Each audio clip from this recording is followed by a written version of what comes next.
Olá, pessoal, tudo bem? Nós estamos na disciplina Fundamentos Socioculturais da Educação, unidade de aprendizagem 3, as relações entre a escola e a sociedade. E hoje nós vamos falar sobre Karl Marx. Relembrando um pouquinho, né, nas aulas anteriores, nós discutimos o surgimento da sociologia, como é que a sociologia surgiu num contexto de sociedade industrializada ou em fase de industrialização, urbanização, dentro do modelo capitalista. Aí os fundadores da sociologia foram Durkheim, Max Weber e Karl Marx. Durkheim, um pensador conservador, o Marx, um pensador revolucionário, e o Weber, um pensador reformista, todos discutindo a sociedade capitalista e as consequências da sociedade capitalista sobre a sociedade.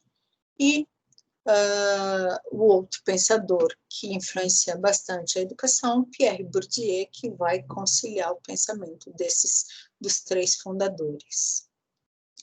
Agora a gente vai falar do Marx, né? Karl Marx.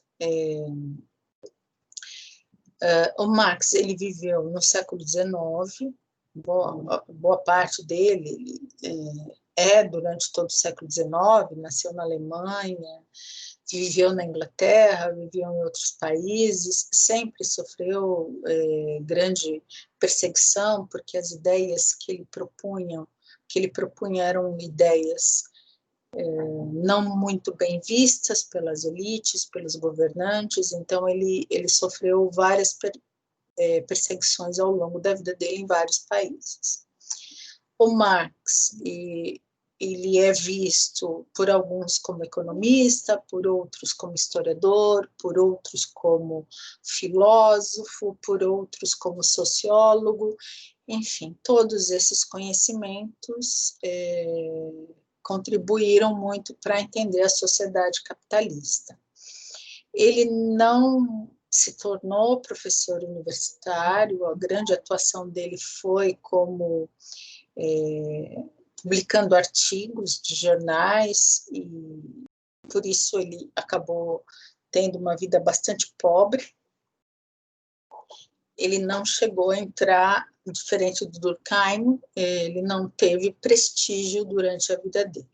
Só depois da morte dele, bom tempo depois da morte dele, é que as ideias foram discutidas, analisadas, inclusive utilizadas para algumas revoluções ao longo do século XX. A primeira delas foi a Revolução Russa, em 1917, que implantou pela primeira vez um modelo socialista, inspirada nas ideias do Marx. De lá para cá, várias ações, várias revoluções, vários movimentos sociais sofrem a influência do pensamento do Marx. Nenhuma delas conseguiu implementar de verdade aquilo que ele propunha. Então, Marx propunha analisar a sociedade a partir do fundamento do materialismo histórico. Qual é a questão do Marx? O ser humano é um ser social. Como todos os outros pensadores, ele também pensava isso. Ele é um ser social e ele é um ser que precisa sobreviver. Todos nós, do pensamento do Marx, precisamos produzir a nossa própria existência. O que significa produzir a nossa própria existência? A gente precisa encontrar formas de nos alimentarmos e de morarmos em algum lugar. Essa é a base da sobrevivência dos indivíduos. Por conta disso, o ser humano, ele precisa transformar a natureza. Desde o início, ele vai analisar todas as sociedades humanas, desde a pré-história até as sociedades capitalistas do século XIX, como é que cada uma dessas sociedades transformou a natureza para produzir a própria sobrevivência, para tirar os alimentos e a proteção da natureza. Então, lá na pré-história, como é que se fazia isso? coletando alimentos, caçando, pescando, através do nomadismo. Para conseguir retirar da natureza a própria sobrevivência, essas sociedades humanas, ao longo da história, os indivíduos estabeleceram relações sociais entre si. Então, em cada formato de sociedade, existiu uma base material da produção da própria existência. Por isso que é o materialismo histórico, porque ao longo da história, diferentes formas foram criadas para retirar da natureza, através das relações sociais estabelecidas, a sobrevivência de todos. E ele constata que essas relações são sempre desiguais, porque existem os dominados e existem os dominadores. Cada vez que mudou a forma de trabalho e a forma de relações sociais para a produção da existência, ele chamou de modo de produção. Então, existe um modo de produção das sociedades antigas, onde o trabalho era escravizado, e assim por diante.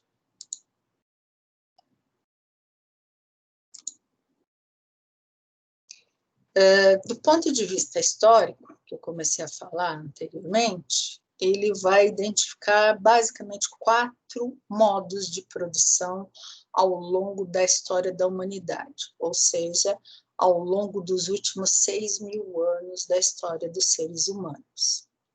Esses modos de produção têm a ver com a forma como se dá a relação entre dominados e dominadores para retirar da natureza a sobrevivência. O primeiro modo de produção, asiático ou hidráulico, era baseado na forma como os povos antigos se organizavam para usar os rios. Ele está falando do Egito, por exemplo, da Mesopotâmia.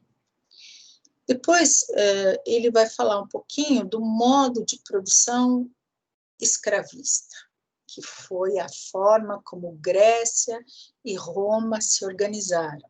Então, toda a riqueza da Grécia, toda a riqueza de Roma vinha do trabalho escravo, das pessoas que eram capturadas em guerra ou outros critérios que eram estabelecidos. Então, existia uma elite na Grécia, existia uma elite em Roma, que eram proprietários da terra, porque chegaram primeiro, porque tinham um exército, porque eram mais fortes, todos esses motivos e mais alguns outros, e existiam aqueles grupos que se transformaram em escravizados. Os escravizados trabalhavam para garantir o sustento de toda a sociedade. Depois, na história da humanidade, veio o feudalismo, então, o modo de produção feudal. O que acontece no modo de produção feudal? O indivíduo não é mais escravo, mas ele é um indivíduo preso à terra, o servo feudal. E é ele, só ele, que trabalha, planta e cria os animais para tirar todo o sustento para garantir a vida de todos os indivíduos da sociedade, dele, da família dele, do senhor feudal, do papa, do padre, do rei. Todos esses indivíduos recebiam os benefícios vindos do trabalho de quem? Do servo feudal, do servo da gleba. Por isso que ele chama de modo de produção feudal. E aí ele vai fazer todo esse percurso na história da humanidade porque ele quer entender o modo de produção capitalista, que é o modo de produção, a forma como a sociedade em que nós vivemos ainda hoje se organiza para tirar da natureza aquilo que garante o sustento de toda a sociedade. Nesse modo de produção da sociedade capitalista,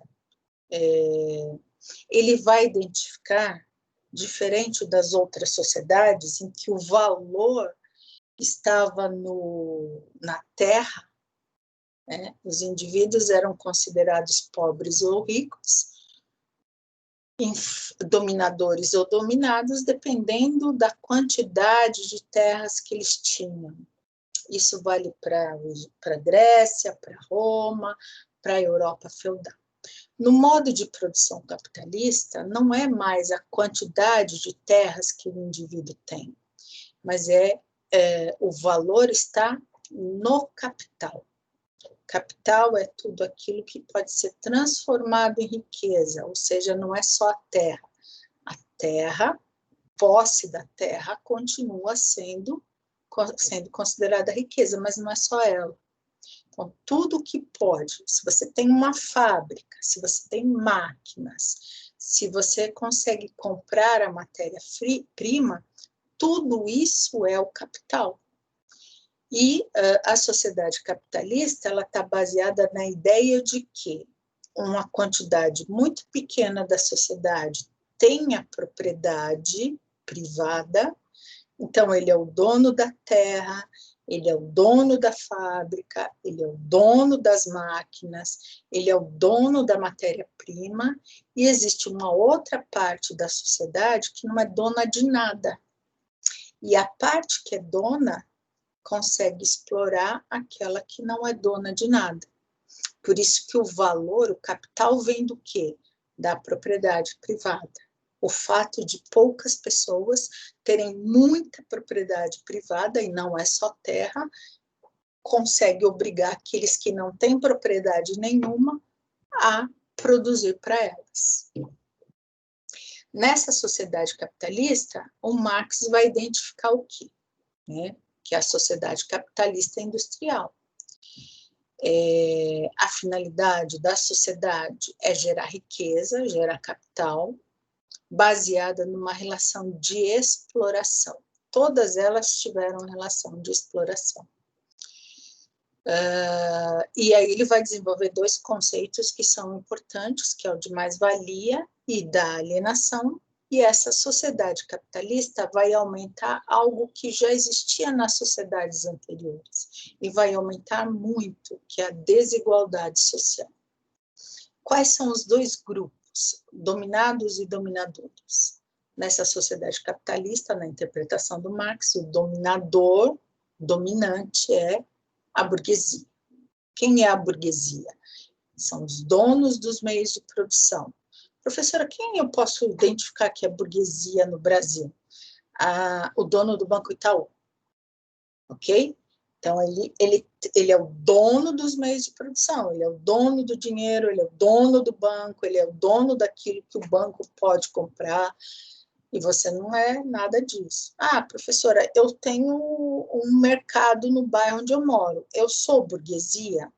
Não, porque você depende da compra de matéria-prima de outra pessoa. Você não é dono daquela matéria-prima que você vende. Então, você não é burguesia, você é classe média. Você não é o proletariado, mas você também não é burguesia. E quem é o proletariado? É a classe trabalhadora. Por que chama esse nome, professora? Proletariado vem de prole, a ideia de que a única coisa que o indivíduo tem para vender é a força de trabalho dele e da sua prole. Por isso que no início da Revolução Industrial, até bem pouco tempo atrás, as famílias elas eram muito numerosas, porque era necessário ter muitos filhos, porque cada filho que trabalhava entrava mais um salário na família. Qual é a diferença do proletariado para o escravizado ou servo feudal? Ele é livre. Ele pode escolher para quem ele vai trabalhar. E ele é assalariado. Marx vai dizer que não é possível caracterizar a ética em uma sociedade capitalista, porque a própria engrenagem do funcionamento da sociedade é a desigualdade. Se acabar com a desigualdade, acaba com a sociedade capitalista. Bom, continuando, A sociedade capitalista industrial, hoje a gente já está numa sociedade informacional, né? A riqueza não vem só da indústria, vem das informações. Essa sociedade organiza instituições sociais capitalistas. O que significa isso? São instituições sociais. Se a gente quiser pegar lá o conceitual do Durkheim, são fatos sociais que foram criados para quê? Para garantir o capitalismo. Então, as leis são feitas para garantir a sociedade capitalista. A cultura são instituições culturais organizadas por empresas capitalistas para manter o capitalismo. E a escola? A escola é também uma instituição social, ou seja, uma instituição criada pela sociedade para manter a sociedade do jeito que ela é. E aí, o Marx ele não discute profundamente as questões da educação, mas a gente percebe o quê? Ele vai apontar que a educação e a escola estão vinculadas ao sistema de produção, modo de produção capitalista. Dentro do modo de produção capitalista, existe uma educação dual, o dualismo escolar. O que significa esse dualismo escolar? Existem duas escolas, dois tipos de escola. Uma escola para formar a elite, que garante uma formação acadêmica, com acesso amplo e restrito a todo o conhecimento produzido e que produz conhecimento, e uma educação técnica e profissionalizante. Para quem? Para a formação da classe trabalhadora, para a formação do proletariado, para que esse proletariado, essa classe trabalhadora, gere cada vez mais lucro para a sociedade capitalista. Então, na visão do Marx, e na visão daqueles que seguem o pensamento marxista, a escola apresenta uma educação reprodutivista, ou seja, a escola reproduz a desigualdade, na medida em que ela oferece um modelo de escola para as classes dominantes e um outro modelo de escola para as classes dominadas, o que é muito simples de observar na sociedade brasileira, olhando escolas públicas e escolas privadas, né? Dependendo da escola privada, ela vai só garantir a formação da elite. E a escola pública, claro, nem todas, mas muitas delas, elas estão formando a mão de obra para o mercado de trabalho. Qual é a saída por Marx? A educação precisa ser libertadora e não reprodutivista. Então, os pensadores, os educadores que seguem o pensamento do Marx, seguem essa perspectiva. A escola tem que deixar de ser reprodutivista e passar a ser libertadora, tal qual o pensamento do Paulo Freire, que vocês já viram em aulas anteriores, né? Então, o Paulo Freire, ele, mesmo não sendo comunista, ele não sendo socialista, ele entende que a escola é libertadora. Por isso que ele vai falar da pedagogia do oprimido, da pedagogia da autonomia, porque a escola ela tem que garantir a igualdade, tem que libertar tanto o dominado. Como é que se liberta o dominado? Fazendo ele perceber que ele é dominado. Quanto o dominador. Como é que se liberta o dominador? Fazendo perceber que ele é dominador e que ele está provocando relações desiguais. Tanto o dominado quanto o dominante precisam entender que estão reproduzindo uma sociedade desigual. Essa educação, para Marx, ela precisa garantir a omnilateralidade. O que significa isso? O ser humano, ele tem basicamente dois aspectos na visão do Marx. Para algumas pessoas tem mais aspectos, mas na visão do Marx. A gente tem a natureza que é biológica, o nosso corpo físico, que é imutável, e existe a humanidade, né? Nós temos sentimentos, nós temos pensamentos filosóficos, nós temos ideologia, nós temos conhecimento científico, nós temos conhecimento profissional, nós temos valores, nós temos sentimentos. O ser humano ele é composto de vários aspectos.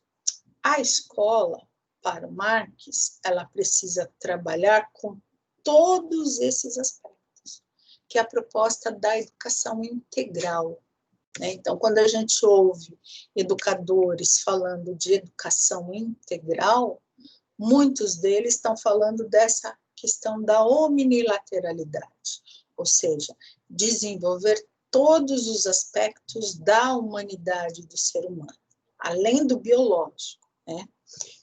O caráter, a índole, a memória, o conhecimento, o saber fazer, todos os aspectos do ser humano precisam ser trabalhados pela educação. Então, isso, de uma certa forma, está por trás da ideia de escola, de educação integral. Na sociedade brasileira, essa ideia de educação integral, ela ganhou um outro formato, que é a ideia de educação em tempo integral, que são duas coisas diferentes. Uma educação, para que o indivíduo receba uma educação integral, ele não precisa ficar o dia inteiro na escola, que é o que acontece muitas vezes com essas propostas. O indivíduo continua, ele fica horas o dia inteiro, todos os dias da semana dentro da escola, mas ele não recebe uma educação integral. E aí, eu gostaria de finalizar essa aula agradecendo e lembrando que a proposta do Marx, ela é continuada por pensadores como Paulo Freire. Espero que vocês tenham aproveitado a aula e até a próxima aula.